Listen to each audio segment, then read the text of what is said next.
This video is brought to you by Miniature Market. Thousands of board games, miniatures, and paints, discount prices at miniaturemarket.com.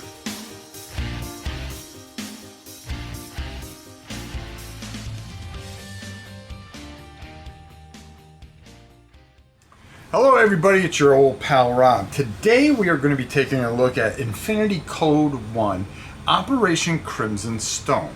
This little box set here. Now you would think, you know, a little box like this, you don't get a whole bunch of stuff.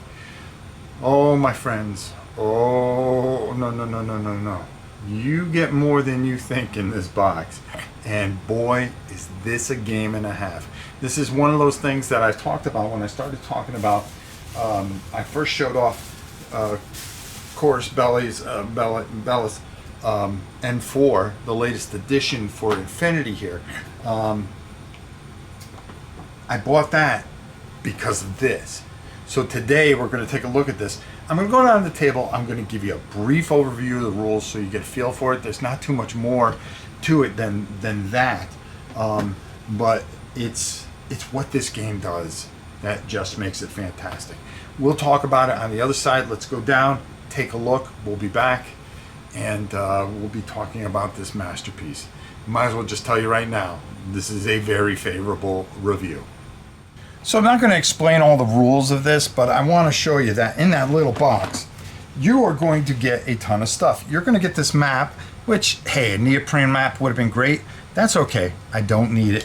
I can throw some polyglass over this, and these cardboard pieces are really, really great quality. Once you put them together, you're going to want to get yourself a container, because you get a ton of stuff in here. Okay, tokens, rulers, measuring for height and stuff like that, barriers that you can have up and stuff like that, and just tons and tons of stuff that you're going to want to put in, as well as you're going to get dice and more tokens. Okay, and again, the rule book that comes with it. Which is just absolutely fantastic, because what this does is it explains the rules as you do the missions. It gives you some great background here, which is just absolutely fantastic. And you are going to get a ton of miniatures, which I'm going to show you in a second. You're going to get all these guys. You get 13, you get 12 of us. I believe it's 6 on each side, and then an additional figure. Everything's explained out. Like, for instance, this mission 1 is going to explain pretty much everything that you're going to need to do. There are a bunch of different stats that you're going to need, and I know you may not be able to see this, but I want to make sure that you understand. You're going to have movement. You're going to have a close combat value, ballistic skill. Okay, you are going to have a physique skill, which is for different types of tests. Willpower, which is your whip. Your armor. Armor is how many dice you're going to roll to save. Wounds. Well, we know if you have one wound, if you lose that, that's going to be it. Silhouette, which represents the height of the model. BTS is for the main rules. That's something that you don't even cover in here, so you don't even have to worry about it. As you are learning the game, as you're playing the mission, you are learning the game as you play. So I'm just going to give you a brief overview. For instance, here we have 2 guys, and they generate a certain amount of orders. Okay, and that's going to be also shown in your when you pick whatever guy you decide to play with. Depending on how many green spots you have, that's how many orders you're going to have. Okay, some things can have 2 orders even, but you don't have to use that specific order for that particular guy. Well, you can use if you have 2 orders and you say, well, I'm not going to use this guy at all, I'm going to use both these orders on this guy. Well, first you will do your first order. You can do a number of different things. You can move and shoot, or use your ballistic. You can move. You can move in close combat.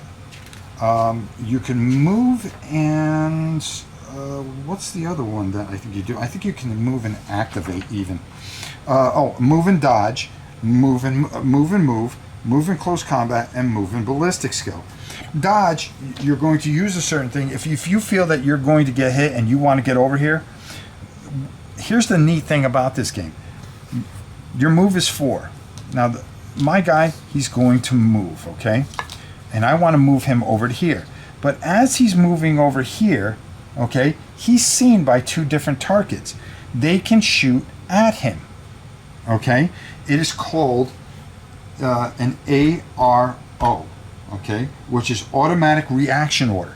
So they're going to get their dice to roll, and they're going to use their ballistic skill. Say their ballistic skill is 13. They're going to want to roll under 13. They're going to take 2 snapshots at him. Well, a 20, that's going to be a miss, and a 3, that's going to be a hit.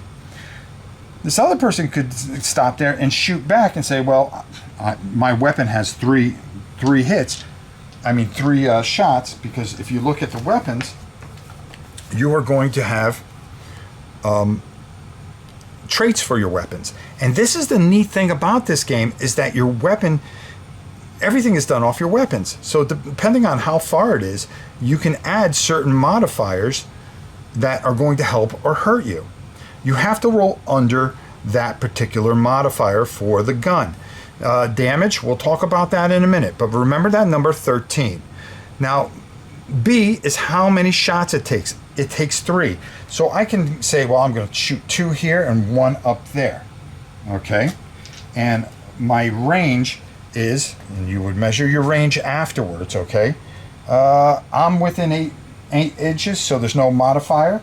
I'm within 16 inches here. That's going to give me a +3. So if I have a ballistic skill of 10 per se from this guy, I'm going to add 3, which is 13 here and 10. So I'll roll 2 different dice, okay? 2 for the guy up top, which I need under a 13. Well, 19, that's a miss over there. An 18, that's a miss. But a 6 is perfect, okay? Because that's going to hit. Now, if you remember, he hit too. But because mine is higher and closer to the ballistic skill of 13, and his is 3, which is lower, that will be canceled. So they both missed. I got 1 hit here. He's going to get his saving roll. Now, if you remember, my damage is 13.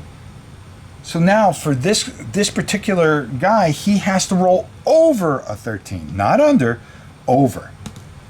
And he does, and he saves. So now with the second thing, he's going to go behind here, and he's going to be safe and out of any line of sight. That was his 1 order. Boom. If I wanted to bring him back and try to take another shot to take that person out, well, I can give him a 2nd order. Or I can take my guy here and say, well, I want you now to shoot down here. And he would roll his dice. He can move up a little closer to make sure that he's within range, and then he would roll his 3 dice. Now, does he get under there? Well, that's a whole different story, because there are modifiers and cover also that we didn't add in there. Really unique system because it plays like an RTS, a real-time strategy game. There's a lot more to it. There's close combat. You're going to be trying to get victory points. If you ever defeat something, it is knocked and it uses up their value. Well, they are knocked unconscious and basically out of the game, and you do not get an extra order for that. So that means if it was their turn and we were able to knock that person out, well, they would only get 1 order. So he would have to make the best of it and try to figure out how he's going to get and take out that guy in the best way possible. The neat thing about this is that everything is based off what weapons you have. Okay? So you could determine what type of weapons that your guys have. You can load them out and then strategize accordingly. You get absolutely gorgeous miniatures, and I had so much fun painting these guys. Like I said, that little box came with so much, and everything's metal. Everything's metal. These things are beautiful, and they're just fun to paint. It feels like you got a miniature. It's not just plastic, even though I do like plastics, don't get me wrong. But I had so much fun painting these guys.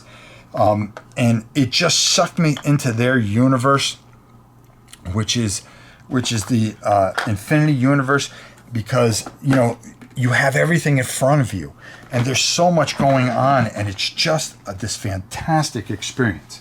Now, again, I didn't explain everything here, but again, like I said, you've got enough game in this box that you can do anything that you want, and then if you feel that you like the game enough, well, you can upgrade, and you can go get some of these upgrade boxes, which I'm going to show you in a second. They have this, which is beyond Operation Crimson Stone. The minute I started playing this, I said, well, I want more. What? There's more? And you get even more figures, which now you can open up the door to playing the full game, and adding rules to it. Once you get this mastered, you're going to find that you're going to be sucked into this, which that's what happened, folks. There was no other way around it. A fantastic, wonderful experience that I highly, highly suggest. We're going to send it up top.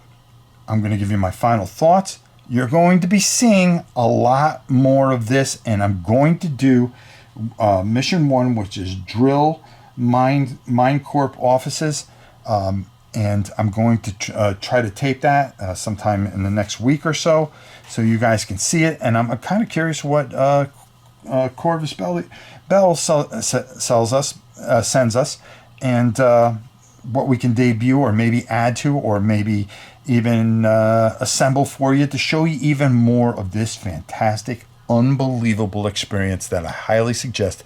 And I can't believe I've not played this as long as I've held out on this as long as I have. But once I dove in, I'm in with both feet, folks. Let's go up top and get my final thoughts. Wow. Beautiful miniatures. Unique gameplay. I think one of the things that just...